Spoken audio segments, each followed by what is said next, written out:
문 앞에 놓인 회색 봉투 하나가 박진석의 집안을 가족이라는 말조차 못 믿게 만들었는데요. 그날 새벽, 박진석은 집무실 책상 위에 올려진 봉투를 보고도 한동안 손을 대지 못했어요. 봉투에는 발신인이 없었고 딱 한 줄만 적혀 있었죠. 회장님이 모르는 간 이식, 회장님이 모르는 자퇴. 박진석은 재벌 총수라는 이름으로 웬만한 협박엔 눈 하나 깜빡하지 않던 사람이었는데요. 그날만큼은 손끝이 차갑게 식는 걸 느꼈습니다. 왜냐하면 그 모르는 일의 당사자가 한우진일 수 있다는 예감이 들었거든요. 박진석은 즉시 비서를 불렀습니다. 지금 당장 한우진의 학적이랑 병원 기록 내가 확인할 수 있는 범위 전부 가져와. 비서는 순간 표정이 굳었지만 박진석의 눈빛이 그 이유를 묻지 말라는 뜻이라는 걸 알아차리고 조용히 나갔어요. 박진석은 창밖을 보며 숨을 골랐습니다. 고성이는 늘 말했다고요. 여보는 회사만 보세요. 집안일은 제가 완벽히 정리해요. 그 말이 얼마나 달콤했는지 박진석은 자신이 편해지는 쪽으로 믿어버렸습니다. 하지만 완벽이라는 단어는 진실을 감추는 포장지가 될 때가 있잖아요. 아침이 되자 비서가 두툼한 파일을 들고 들어왔습니다. 박진석이 파일을 펼치는 순간 얼굴빛이 뚝 떨어졌어요. 한우진의 해외 연수 과정이 중단이 아니라 중도 포기로 정리돼 있었고 중도 포기의 근거 서류로 간 기능 악화로 인한 장기 치료라는 문장이 박혀 있었거든요. 더 기가 막힌 건 그 다음 장에 붙은 휴학 승인서와 자퇴 처리 확인서였습니다. 날짜는 올해 초였고요. 박진석은 그 자리에서 파일을 탁 덮었습니다. 분노가 치밀었는데 그 분노가 어디로 향해야 하는지도 복잡했어요. 아들이 숨긴 건지, 고성이가 막은 건지, 아니면 한우진이 누군가에게 밀려 숨을 수밖에 없었던 건지. 박진석은 한 발 먼저 확인하고 싶었습니다. 그래서 가장 조용한 방식으로 고성이를 만났어요. 꽃다발이든 와인이든 겉으로는 평범한 남편처럼 보이는 게 필요했거든요. 박진석은 굳이 장미를 골랐습니다. 고성이가 가장 좋아하는 꽃이었고 그걸 들면 고성이의 경계가 풀린다는 걸 알고 있었어요. 가원재단 이사장실에서 고성이는 평소처럼 우아하게 웃었습니다. 여보, 웬일이에요? 연락도 없이. 박진석은 꽃을 건네며 부드럽게 말했어요. 요즘 영라 때문에 힘들다며. 얼굴이 좀 상했더라고. 고성이는 꽃 향기를 맡으며 밝게 웃었죠. 당신은 참 이런 걸 잘해요. 내가 당신 덕에 버텨요. 그 미소를 보면서 박진석의 속은 더 얼어붙었습니다. 저렇게 자연스럽게 웃을 수 있다면 거짓말도 자연스러울 수 있다는 뜻이었으니까요. 박진석은 톤을 낮춰 물었습니다. 우진이는 잘 있지? 요즘 연락이 뜸하더라. 고성이는 눈 한번 깜빡하지 않고 대답했어요. 바쁘죠. 공부도 하고 일도 정리하고. 잘 지내요. 박진석은 속으로 숫자를 세었습니다. 공부라고요? 자퇴 처리된 사람이 무슨 공부를 해요? 박진석은 더 묻지 않았습니다. 이 자리에서 고성이를 몰아붙이면 고성이가 증거를 지워버릴 가능성이 높았거든요. 대신 박진석은 평소처럼 재단 업무 이야기를 꺼냈고 고성이는 평소처럼 대답했어요. 겉으로는 평화로운 대화였는데 박진석의 심장만 계속 쿵쿵 뛰었습니다. 이사장실을 나서자마자 박진석은 비서에게 단 한 줄 지시를 내렸습니다.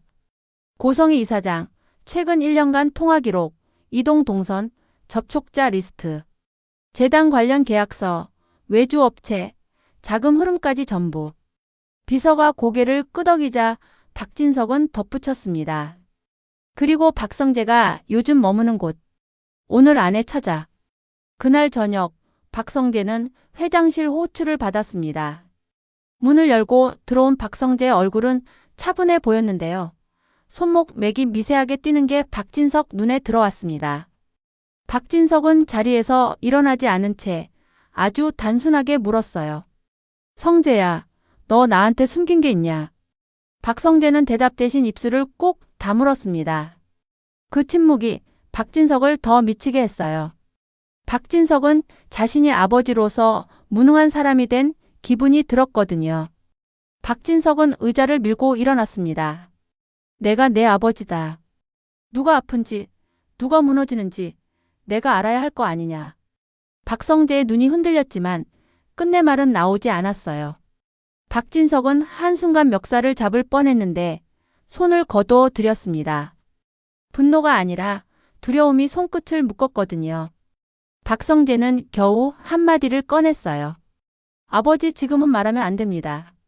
그 말은 모른 척 해달라는 부탁이기도 했고 동시에 조금만 기다려달라는 절박함이기도 했습니다. 박진석은 고개를 끄덕이는 대신 차갑게 말했어요. 나가. 대신 내가 직접 확인하겠다. 박성재는 고개를 숙인 채 나갔고요. 박진석은 혼자 남아 파일을 다시 펼쳐 들었습니다. 간이식. 그 글자만 계속 눈에 박혔어요.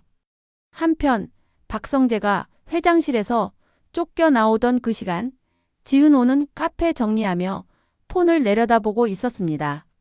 모르는 번호로 문자가 왔거든요. 부산 해변 별장. 내가 알아야 할 얘기. 오늘 밤. 지은호는 심장이 내려앉았습니다. 그 번호는 분명히 박성재가 쓰는 비서용 번호였어요. 지은호는 박성재의 마음을 모른 척 해왔습니다. 박성재가 지은호를 좋아한다는 걸 지은호도 알고 있었거든요. 하지만 지은호의 마음은 다른 데에 있었습니다. 이지혁. 한 번 거절당하고도 아직 마음이 끝나지 않은 이름이었죠. 지은호는 결국 이지혁에게 전화했습니다.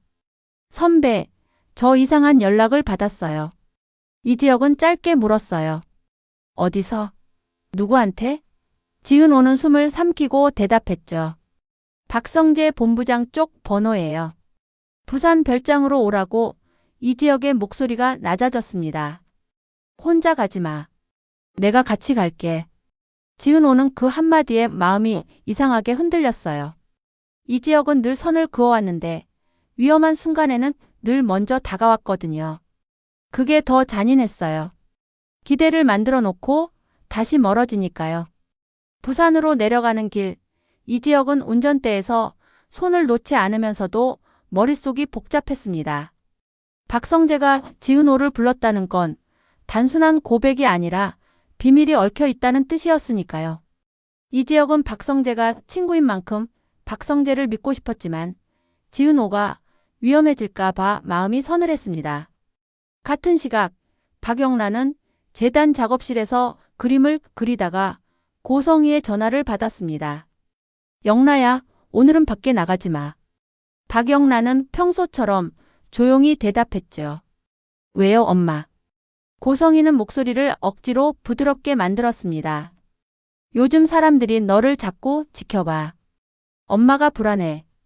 박영란은 잠시 펜을 멈추고 창밖을 봤어요.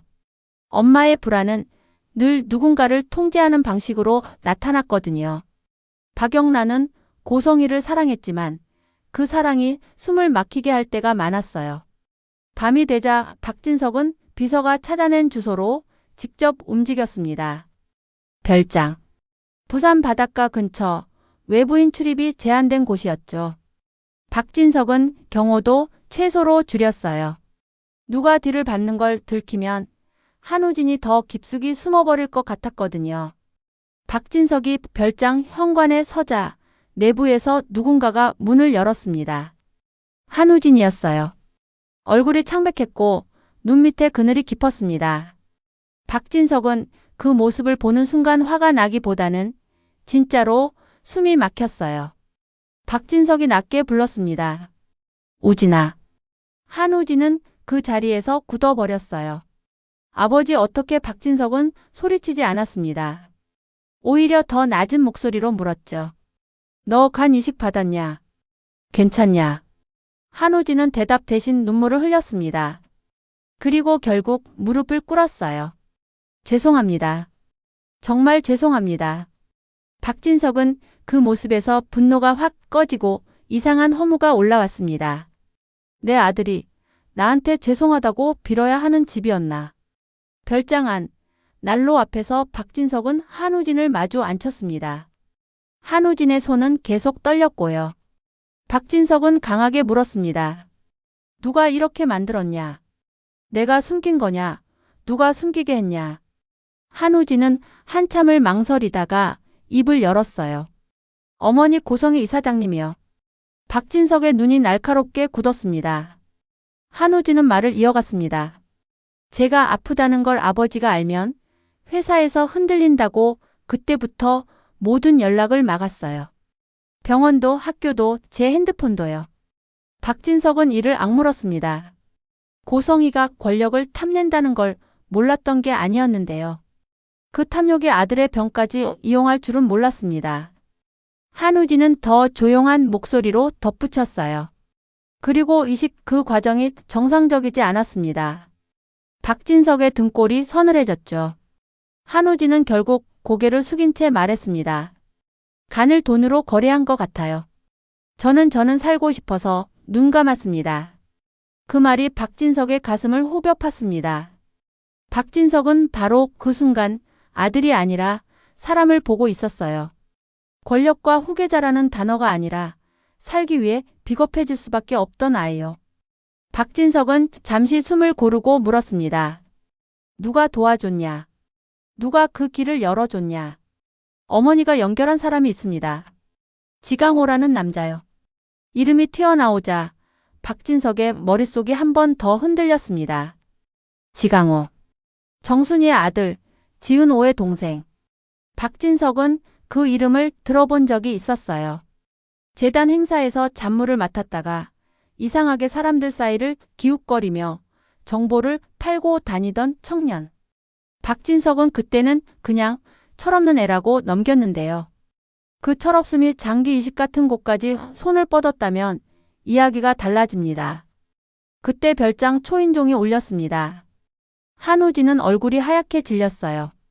박진석은 말없이 자리에서 일어나 문을 열었습니다. 문 앞에는 지은호와 이지혁이 서 있었죠. 지은호는 박진석을 보는 순간 얼어붙었습니다. 회 회장님? 이지혁도 놀랐습니다.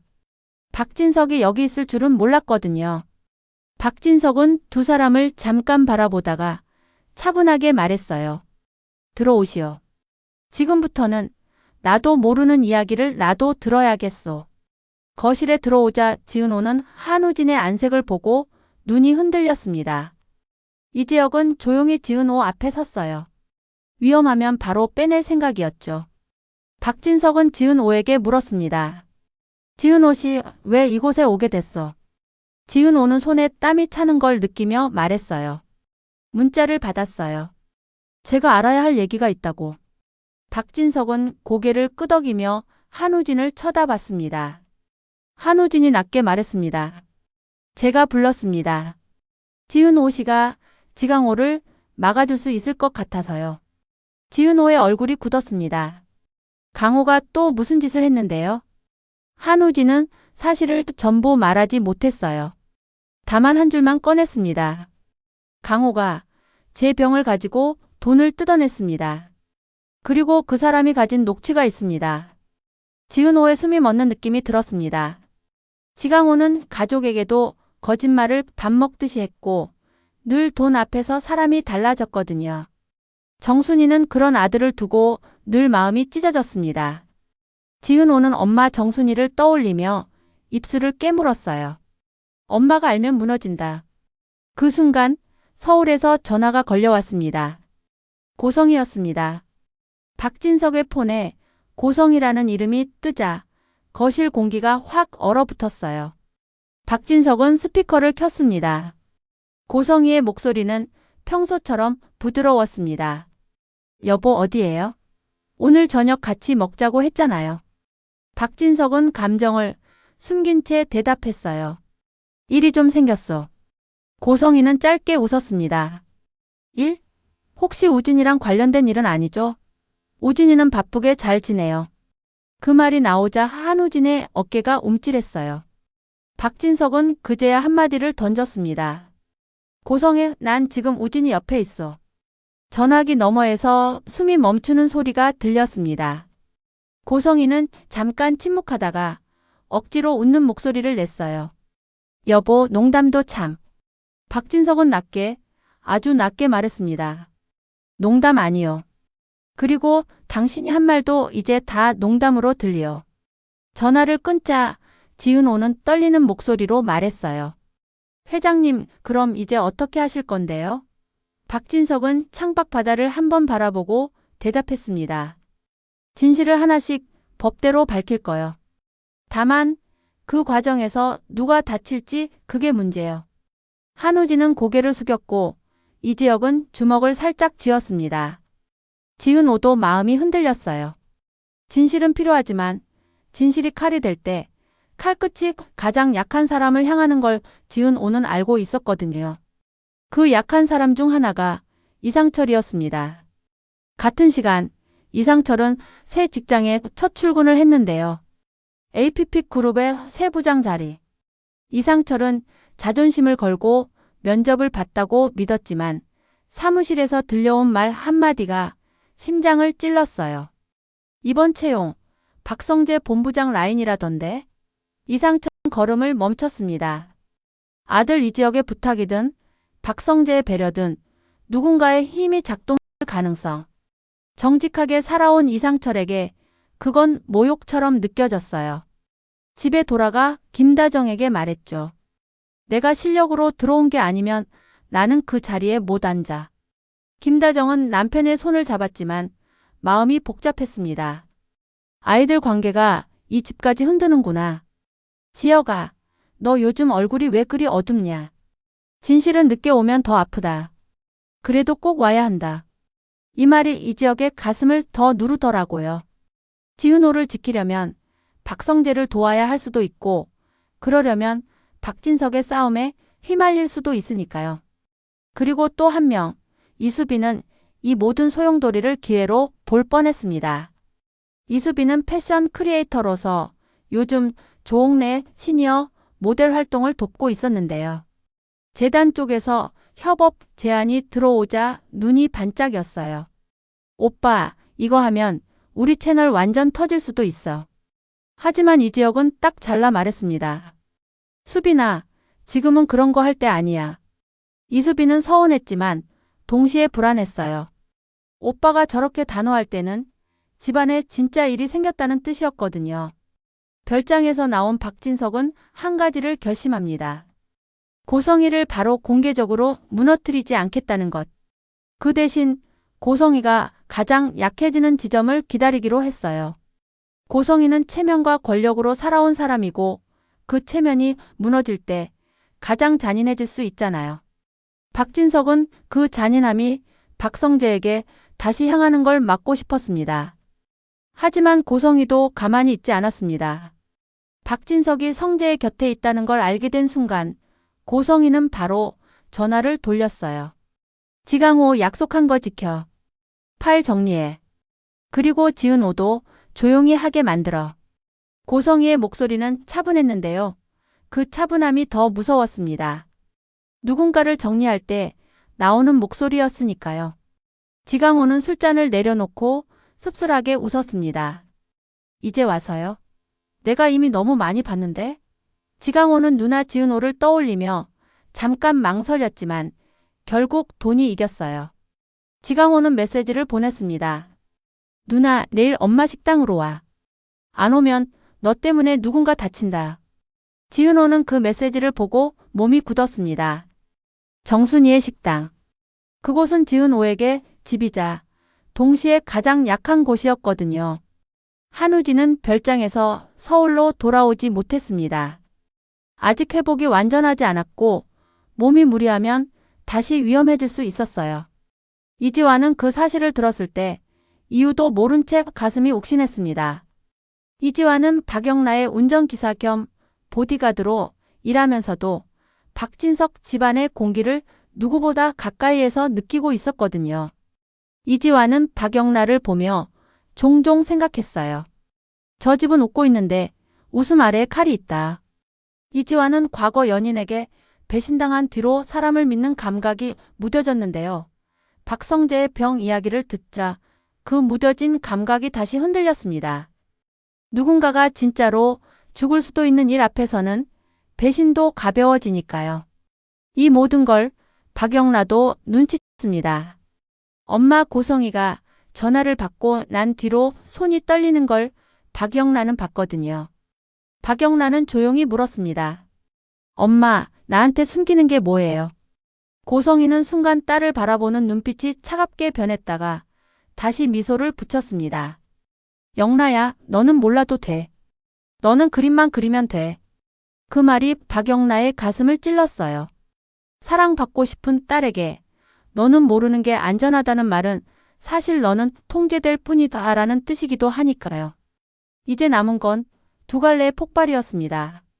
하나는 박진석이 쥔 고성이의 거래 자료가 언제 공개되느냐, 다른 하나는 지강호가 들고 있는 녹취가 누구 손에 넘어가느냐였어요. 그리고 그 가운데 지은호가 있었습니다.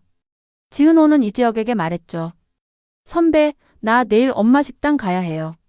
강호가 이지혁은 지은호의 말이 끝나기도 전에 대답했습니다. 같이 가. 지은호는 눈을 내리깔며 말했어요. 선배가 왜 나 때문에 위험해져요? 이지혁은 잠깐 숨을 고르고 아주 솔직하게 말했습니다. 너라서. 아직 끝난 마음이 아니라서. 그 말이 지은호의 심장을 세게 두드렸습니다. 기쁘면서도 무서웠어요. 이지혁의 한마디가 지은호를 살릴 수도 있고 더 깊은 구렁텅이로 밀어 넣을 수도 있으니까요. 지은호는 작게 대답했습니다. 그럼 내일 같이 가요. 그리고 바로 그 밤 박진석의 비서가 마지막으로 가져온 자료 한 장이 박진석의 손에서 떨어졌습니다.